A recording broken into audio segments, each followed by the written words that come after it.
नमः सिद्धेभ्यः। ॐ नमः सिद्धेभ्यः। भूनाम्भोजमार्तण्डं धर्मामृतपयोधरं योगिकल्पतरुं नौमि देवदेवं वृषध्वजं। भवज्ज्वलनसम्भ्रान्त सत्त्वशान्तिसुधार्णव देवचन्द्रप्रभपुष्टात् ज्ञानरत्नाकरश्रयं सत्सह्यं पयपूरपवित्रत्रिजगत्त्रयं शान्तिनाथ नमस्यामि विषविघ्नौपशान्ते। श्रियं सर्वकल्याणं कुमुदाकरचन्द्रमा देवश्रीवर्धमानाख्य क्रिया भव्याभिनन्दिता। बोलिए पार्श्वनाथ भगवान की जय, चोईसो भगवान की जय। बोलिए आचार्य गुरु विद्यासागर जी महाराज की जय। निर्यापक्षण मुनि श्री योग सागर जी महाराज की, समस्त आचार्य संघ की। आज महाराज के मुकारों से चक्रवर्ती को वैराग हुआ, साथ साथ उनके पुत्रों को भी वैराग हुआ। इस धरती पर ऐसी महान आत्माएं अवतरित हुए। आज भी आज महान पर्व है, नैमित्तिक महापर्व है, याद है?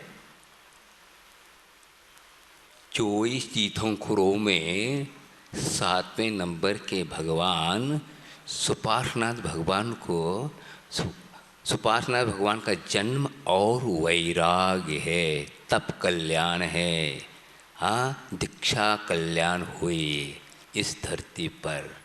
उन महान आत्मा को हम बार बार नमन करते हैं कि ऐसी वैराग्य हमें भी प्राप्त हो, जो जन्म लेकर के उन्होंने सार्थक किया। पूर्व में उन्हें ऐसे पुरुषार्थ किया जिसके फलस्वरूप असंख्यात आत्माओं को भी कल्याण किया। अपनी आत्मा का कल्याण किया ही, साथ साथ अनंत असंख्यात जीवों का कल्याण किया। ऐसी ये पवित्र धरती आज भी मौजूद है, जिसके इस धरती पर भी आज भव्यात्माएं वैराग को प्राप्त करने के लिए आतुर हैं। वैराग जो कि राग अनादिकाल से चला आ रहा है, वह राग अब शांत हो गया।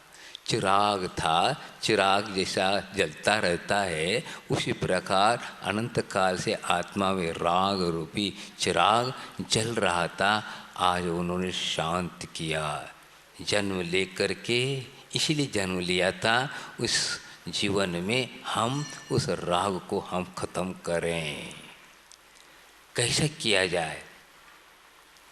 राग को कसम कैसे किया जाए, जो कि चारों ओर राग भरा हुआ है, राग ही राग है, तो उसको हम कैसे शांत करें?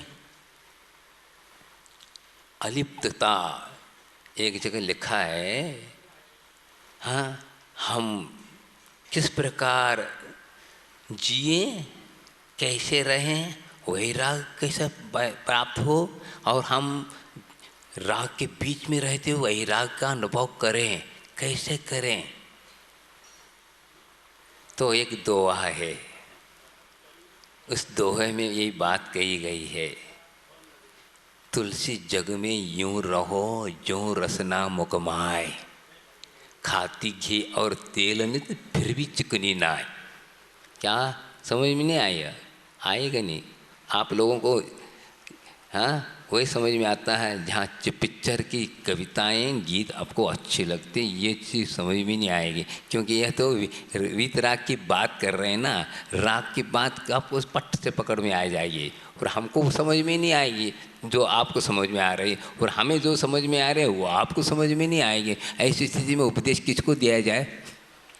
हाँ, तो क्या कह रहे हैं, जग में इस प्रकार रहो जैसे चारों ओर राग रंगीन है, अब फिर भी हम वीतराग अलिप्तता किसी प्रकार से चिपके नहीं। हाँ, कैसे? जैसे कहते हैं प्रत्येक के मुख में रसना है कि नहीं? रसना अर्थात जुआ है कि नहीं, है ना। हाँ, देखिए आपका पूरा बदन चिकना हो सकता है, लेकिन जुआ कभी चिकना नहीं होता है, रसना नहीं होती। खाती घी और तेल नहीं, दो उसी के ऊपर डालेंगे वही खाती, फिर भी चिकनी नहीं है, अलिप्तता है। इसी प्रकार वीतरागी क्या होते हैं, अलिप्त रहते हैं, किसी प्रकार से प्रभावित नहीं होते। पर से प्रभावित नहीं होना ही वैराग्य कहलाता है। आप देखिए, आप अभी वर्तमान में गर्मी चल रही है, मुख सूख रहा है, लेकिन इमली का नाम लेते मुंह में पानी जाता है। हाँ, इमली का नाम लेने मात्र से और मुंह में आ जाए तो क्या कहे ना, झरना ही झर जाए। हाँ, लेकिन वीतरागी के मुख में इमली भी डालो तो भी सूखा ही सूखा है। इसको कहते हैं वीतराग, अलिप्तता। हाँ, किसी प्रकार से प्रभावित नहीं होना, राग के कारण प्रभावित हो रहा, और जिनका राग घटता जा रहा है वह बस किसी से प्रभावित नहीं हो। चाह समाप्त हो गई। चाह जो है ऐसा है, अनादिकाल से चाय जैसे पीते आ रहे हैं, चाहे चाह, वह कभी भी चाह मिटती नहीं है और पीती जा रहे, कभी वह तृप्ति को प्राप्त नहीं हुई। तो आज सुपार्श्वनाथ भगवान ने जन्म के दिन ही उन्होंने वैराग को प्राप्त किया और जंगल के राह ले। वह है वहाँ पर देखो कैसी शांति उनको लग रही। क्या निमित्त था बताइए। इस हुंडावश काल में 3 तीर्थंकरों पर उपसर्ग हुआ। ये प्रथम तीर्थंकर है, इनके ऊपर प्रथम बार क्या हुआ, सुपार्श्वनाथ, पार्श्वनाथ और महावीर, 3 तीर्थंकरों पर उपसर्ग हुआ। तो सुपार्श्वनाथ भगवान के ऊपर भी उपसर्ग हुआ। इस उपसर्ग के विषय में शास्त्रों में कहीं भी उल्लेख नहीं मिलता। क्या कारण रहा, कौन रहा, क्या है पता नहीं, लेकिन उल्लेख तो है। सबसे प्रसिद्ध तो कौन है, पार्श्वनाथ पर हाँ उपसर्ग हुआ, सब जानते हैं, आबाल वृद्ध जानते हैं, लेकिन इनके विषय में कोई जानता ही नहीं उपसर्ग हुआ। देखिए इतने महान पुण्यात्मा होते हैं, 3 लोक में कोई महान पुण्यात्मा होता तो तीर्थंकर होते हैं, लेकिन इस हुंडावसन काल में उनको भी इस प्रकार का हाई क्वालिटी का पुण्य प्राप्त नहीं हुआ, जिसके कारण भी उनके ऊपर उपसर्ग हुआ। लेकिन उपसर्ग होने से कोई अंतर नहीं, लेकिन हुआ तो सही। आचार्य महाराज कहते हैं इनको पर भी उपसर्ग हुआ, किसके ऊपर, आदिनाथ भगवान पर भी उपसर्ग हुआ। हाँ, 1 साल 13 दिन तक क्या उन्हें आहार नहीं मिला, ये भी एक उपसर्ग ही है। ऐसे महान पुरुषों के पर भी संकट आ जाते हैं, हो जाते हैं, पूर्वकृत कर्म का ऐसा संबंध है जिसके हो जाता है। तो सुपार्श्वनाथ भगवान को आज उनको वैराग्य हुआ। वैराग की राह, वैराग ही वास्तविक अभय को प्रदान करने वाला है। बाकी सब पदार्थ क्या करने वाले हैं, भय को उत्पन्न करने वाले हैं। इसी पंचम काल में एक आचार्य हुए शुभसंजय आचार्य, उनके भाई एक और हुए भर्तृहरि ने, उन्होंने भी एक शतक लिखा है। उसमें एक वैराग शतक भी है। वैराग शतक में एक छंद आता है, बहुत सुंदर छंद है, आपके सामने में रख रहा हूँ। भोगे रोग भयम कुले च्युत भयम वित्ते नृपालाद भयम माने दैन्य भयम गुणे खलु भयम रूपे जराया भयम शास्त्रे भाद भयम बले रिप भयम काये कृतांता भयम सर्वे वस्तु भयान्वितं भुवि नृणां वैराग्यमेवा भयम। क्या कह रहे हैं, वैराग ही एक अभय को प्रदान करने वाला है। बाकी जितनी भी तमाम वस्तु हम इकट्ठा कर रहे हैं ये सब भय को उत्पन्न करने वाले हैं। कैसे, भोगे रोग भयम, आप भोगों को भोग रहे हैं, लेकिन साथ साथ डर है रोग न हो जाए। हाँ, ये भोग ही रोग को पैदा करता है। तो जिसके पीछे भय लगा है, ऐसा भोग हमें कभी भी अभय प्रदान कर नहीं सकता। भोगे रोग भय कुले च्युत में, उच्च कुल में पैदा तो हुए हैं, लेकिन आचरण हमारा सही नहीं, इसलिए कुल से च्युत होने का भय है ये सब। क्योंकि आचरण हमारा सही नहीं, कुल के अनुसार यदि आचरण होता तो भय नहीं होता। वित्तीय नृपालाद भय, अच्छे हम क्या कर रहे हैं, अच्छे धन संपदा खूब है, लेकिन राजा का भय लगा हुआ है, इनकम टैक्स सेल टैक्स का भय लगा हुआ है। तो ये किस लिए वे फिर धन के पीछे पड़ो, रात दिन इकट्ठा कर रहे हैं, अब फिर भय को उत्पन्न करने वाला वो धन है, तो क्यों ये मन में नहीं आ रहा है?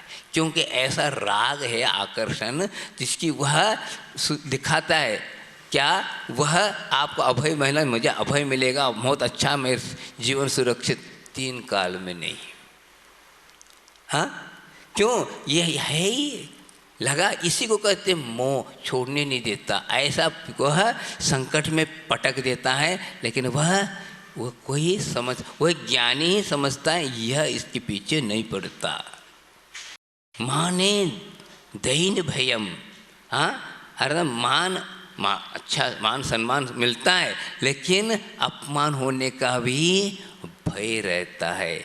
ऐसी स्थिति में कौन ज्ञानी कहलाएगा? मान की इच्छा रखो, हाँ, कषाय के पीछे पड़ो, और जो कि मान की इच्छा करने वाला अवश्य वह अपमान को प्राप्त होता है, लेकिन जो वैराग्य होता है उसके लिए कुछ ही मतलब नहीं है, न मान से, न सम्मान से, न अपमान से, कुछ से, उससे बहुत परे, बहुत ऊंचे उठ जाता है, तो वह वैराग्य का आनंद लेता है। देखिए सुपार्श्वनाथ भगवान को क्या 3 लोगों की संपदा ही प्राप्त हो गई थी, 16 स्वप्न पड़े थे, और वो 16 स्वप्न में एक स्वप्न आता है 2 कलश। 2 कलश किसे कहते हैं? 9 निधि मिलेगी, 9 निधि का स्वामी बनेगा, चक्रवर्ती भी नहीं, वो भी बनता है। तीर्थंकरों के साथ भी यह निधि लगी हुई, निधि इसको कहते हैं आप जितने निकालो वह सदा बना रहता है। ऐसी निधि को प्राप्त करके भी वे इसको छोड़ के चल दिए। ऐसे उपासनाथ भगवान जयवंत हो। तो माने गुणे फलु भयम, अर्थात गुणवान है फिर भी आलोचना से डरता है। हम पढ़ रहे थे तो लोई पन्नक थी, उसमें लिखा है, आप लोग जानते हैं कि एक भवावतारी सौदर रिमेंद्र पंच कल्याण करने वाला, उसको उसके साथ भी कई लोग ईर्ष्यालु है और विरोधी हैं। बताओ, विरोधी हैं। आप जानते हो कि एक भवावतारी इतना संपदा और तीर्थंकरों के चरणों में रहने वाला भी उसकी भी विरोधी हैं। बताओ क्या है संसार? क्यों? जब तक तुम राग के सराग रहोगे, वह अग्नि के साथ रहोगे तो जलाएगी, वो अवश्य जलाएगी। वह उससे सावधान होकर के आपको काम करना है।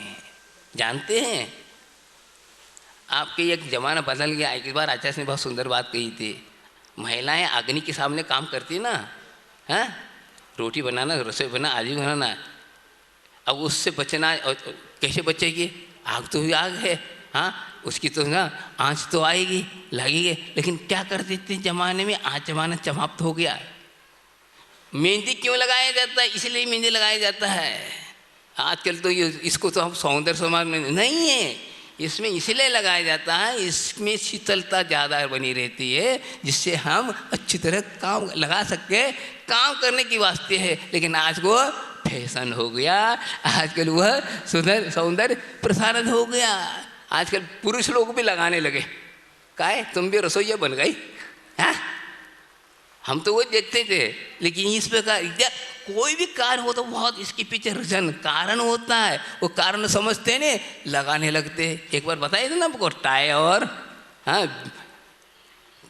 घड़ी और सूट क्यों पे, ये मालूम नहीं चल रहा है, इसी को कहते अज्ञानता। तो आप देखिए कोई भी काम होता है इस रीजन के कारण लगाया जाता है। तो मैं क्या बता रहा था, ये राग से बचने के लिए ये सब चीजें हैं, लेकिन आप लोग समझ नहीं रहे। गुणे खलु वयम, गुणवान के साथ भी दुष्ट लोग तो आलोचना करते रहते हैं, वह कभी बच नहीं सकता। एक जगह मैंने पढ़ा था, एक पंक्ति है और इस पंक्ति को समझ लो, कितनी बढ़िया से बढ़िया गुणवान आचरणवान होगा तो भी उसकी आलोचना करने वाले होते ही हैं। उसमें ये कहा, महिमा मृगे कौन सुकृत की विषखन खल विधिवाची। 1986 में सागर गया था पहली बार, आचार्य महाराज ने आदेश दिया, क्षमा सागर जी और हम और एक गुप्त सागर जी तीनों गए थे। उस वक्त कई ऐसी प्रवचन वगैरह होते थे। उस प्रवचन दौरान में एक व्यक्ति ने मुझे कहा कि ऐसी ये धरती है, आप सावधान रहिए, ऐसे बात कर रहे थे। क्या महिमा मृगी कौन सी कृष्ण की, हिरन है या ये हिरनी है, आपको देखते ही चौकन हो जाती है और गायब हो जाती है, आप देख नहीं पाते, इतना तौड़ में हवा हो जाती है। लेकिन एक बार वह शिकार की दृष्टि में आ चुका है हिरन, तो अवश्य वह तीर मार हो गई और वह तीर के मारा उसका जीवन खत्म हुआ। इसी प्रकार आप कितने अच्छे कार्य करते जाओ, खुद के लिए भी दूसरों के लिए भी कुछ भी, फिर भी अंत में आलोचना सुनना ही पड़ेगा। भगवान की भी आलोचना होती रहे, उस पर ध्यान देते रहेंगे तो 3 काल में हम अपना कल्याण नहीं कर पाएंगे। कल्याण करना ये भी एक परिचय है, परिचय जयी बनना है अपने को। क्या मुनि महाराज बनने के बाद सभी लोग नमोस्तुति करते क्या? कई लोग कई ढंग से बातें करते हैं। मुनि वही बनता है, दक्षिण में कहते हैं वो मुनि वही बनता है जो हाथ से किसी काम नहीं कर पाता ना, वही बनता है। बताओ आप क्या कर सकते, बताओ। अरे आँख तो देख तो ले, यहाँ आकर देखो, हाथ दीजिए क्या पैर से क्या करता देख लो। कहना है उनको, इस पद से उनको क्या है, राग नहीं है, इसलिए भी दृष्टिपात नहीं करता। वो रागी राग की बात करता है। अरे तुम मर्द हो, अच्छे कमाओ खाओ, क्या मतलब है नंगे कोई फिरना और हाथ फैलाना, ऐसा कहते हैं। वो क्यों, उनका सही है वो, आप लेकिन यहाँ पर क्या कर रहे हैं ये नहीं समझ रहे हैं ना, उस रहस्य को नहीं समझ रहे हैं ना। क्योंकि इस प्रकार का राग है तो वह राग ही बुलाएगा, वो भी तरह की समझ रहस्य को समझ नहीं सकता। रूपी जराया भयम, अच्छा रूपवान है, सब कुछ है, बढ़िया खा रहा है पी रहा है, अच्छा प्रतिदिन जो है ना इसको सार फिर भी वृद्ध होने का भय है। कितने भी कहो वृद्धावस्था में आपका चेहरा बदल जाएगा, आपको वह सुंदरता आपको नहीं मिलेगी। शास्त्रे वाद भयम, शास्त्रार्थ में अच्छा ज्ञान रखता फिर भी हारने का भय है। काय कृतांता भयम, काय अर्थात शरीर दृष्टपट सब कुछ है, मरने का भय है। ऐसी स्थिति में हम इन चीज़ को क्यों लें? सभी वस्तु के साथ भय लगा हुआ है, डर लगा हुआ है। जब तक डर का अर्थ क्या होता है, डर 2 के साथ ही होता है। यहाँ 2 है, बता रहा है शब्द, डर में 2 अक्षर है, भय में 2 अक्षर है। ये डर दे रहा, जहाँ 2 है वहाँ पर क्या है, डर है। अभय कहाँ है, अकेले में। हम अकेले में डर लगता है उल्टा आपको, आपको अकेले में डर लगता है, लेकिन वैराग्य को अकेले में नहीं डर लगता है, 2 के साथ डर लगता है, इसलिए उन्हें छोड़ दिया। तो अभय को प्राप्त करना है, तो वह अकेले हो। अकेले कब, जब तक शरीर लगा तब तक अकेला नहीं कहलाता, समझे। शरीर के साथ है तो अकेला नहीं, शुद्ध आत्म तत्व केवल आत्मा है। दृष्टिपात करोगे तो वह सही क्या है, अभय को प्राप्त हो गए। इसलिए तो अनेक प्रकार के उपसर्ग होने के बाद भी उस उपसर्ग से विचलित नहीं होते और वे अपने आत्मस्थ एकत्व विभक्त को प्राप्त होते हैं। ऐसे सुपार्श्वनाथ भगवान आज इस धरती पर उन्होंने सब परिवार को छोड़ करके वैराग लिया और कहाँ जाकर बैठ गए, बस वन विहार हुआ। कई बार आप लोग वन विहार करते हैं ना, हाँ, लेकिन उसमें राग रहता है। यहाँ पर वैराग के साथ वन की विवाह अकेले गए, कोई नहीं चाहिए, कुछ ने और मौन लिया। मौन क्यों लिया, अब किसी से मतलब नहीं है। क्यों, अब मुझे किससे बात करना है, धर्म से बात करना है। धर्म की बात नहीं करना, धर्म से बात करना है तो हम मौन लेंगे, किसी से कोई सरोकार नहीं। आप बताओ हमारे भगवान कैसे दिखाई देते हैं, हाँ, उनके पास तीन चीज़ें नहीं हैं। जहाँ तीन चीज़ें हैं वहाँ संसार है, भय है, अनेक प्रकार के। उनके पास कर्तृत्व बुद्धि नहीं, स्वामित्व बुद्धि नहीं और भोक्तृत्व बुद्धि नहीं। तीनों ही संसार के कारण है। यही हाँ क्या है, भय का कारण। हाँ, कर्तृत्व बुद्धि का अर्थ मैंने किया, क्या किया, क्या क्या बताओ। आप कुछ नहीं करते फिर भी ये अहंकार मैंने किया, बताओ। समझ लो, हम पूछते हैं आपसे, चाय बनाया आपने, आपने चाय बनाए, कुछ नहीं किया, क्या किया बताओ। शेगड़ी पर पानी और मसाला डाली, इतना किया ना, अब फिर भी काफ़ी चाय में, अब उसमें जो उबाल आया, जो रस, हाँ, जो स्वाद आया, किसने किया, आपने किया। फिर भी कहो मैंने क्या, कैसा लगा बताओ, कैसा लगा, चाय कैसे है, बढ़िया पसंद, बताओ, किया आपने। इसको कहते कर्तृत्व बुद्धि है नहीं। केवल संयोजना की है और संयोजना ठीक है, बाकी सब अग्नि के द्वारा उसमें रासायनिक क्रिया हुई है, सब कुछ है। जो स्वाद आधे आ रहा है, किस में आ रहा है बताओ, ये इसको कहते। इसी प्रकार मैंने राज किया, फलाने किया, वो किया, क्या किया, कुछ नहीं। आचार्य हमारे पास हम, मैं क्या कर रहा हूँ, मैं दीक्षा नहीं देता, दीक्षा देते हुआ उसको कर निमित्त मात्र हूँ, तुम्हें पालन करना है। क्या दीक्षा दिया इतना मारा, क्या दिया, दिया क्या, कर्तृत्व पुण्य है ही नहीं इसमें। वह वैरागी नहीं है तो मैं क्या दे सकता हूँ, उसका पुण्य वह ले रहा है, मैं नहीं ले रहा हूँ, वो ले रहा है, केवल बीच में मात्र हूँ। तो यह कर्तृत्व बुद्धि भोक्तृ, मैं खाया पिया इतना भोग, सब मिथ्या बातें हैं। वस्तु स्वरूप की ओर दृष्टिपात करते हैं तो वैराग्य होना चाहिए, लेकिन घट नहीं रहा। इसलिए आप लोगों को वैराग्य बढ़ाए। इसलिए वैराग्य बढ़ाने के लिए एक सुंदर क्या किया जा रहा है, सुंदर आचार्य महाराज ने आपके लिए, आप लोगों के लिए, हाँ, मंदिर बनाने के लिए इतना तक करो, तो वैराग्य के मंदिर बनाओ। रागी जाकर वहाँ पर जाकर धीरे धीरे अपना राग शांत हो सके, जिससे वह अपना आत्मकल्याण हो सके। यही दृष्टि है और कुछ नहीं। आपके पास जो पाप है, जो राग है, वह राग भी वीतराग रूप में ढल जाए तो वीतराग के चरणों में गया तो वह क्या बनेगा, अवश्य क्या होगा, वो भी वैरागी बने और वह भी आत्मकल्याण कर सके।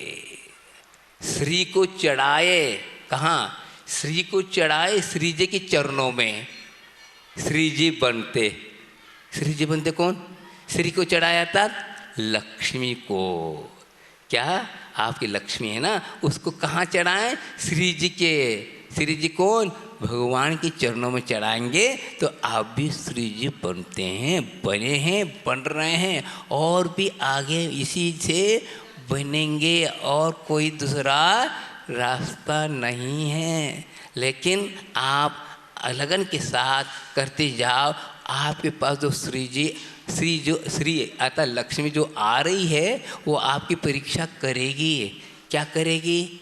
हमारा उपयोग यदि सही करते हो ठीक है, मैं आपके साथ दूँ, नहीं है तो फिर आप क्या हो जाएंगे? दरिद्र हो जाओगे। और क्यों?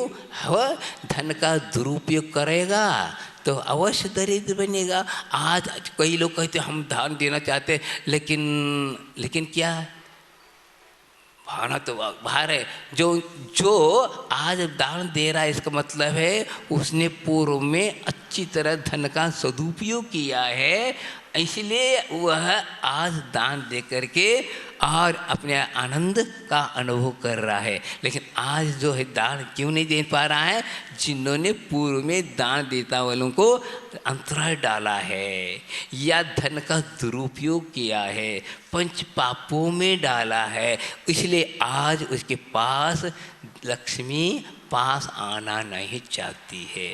तो समझ लो आपके पास जो धन आ रहा है या लक्ष्मी आ रही है, यदि वो भी बहुत समझदार है, लेकिन यदि आपकी दृष्टि यदि धर्म की ओर है, आत्मदृष्टि है, तो वह आपके साथ देगी, नहीं तो वह चली जाएगी। वो चली जाती है, जैसे आई थी वैसी चली जाएगी, कभी भी वह आपका साथ नहीं देने वाली है।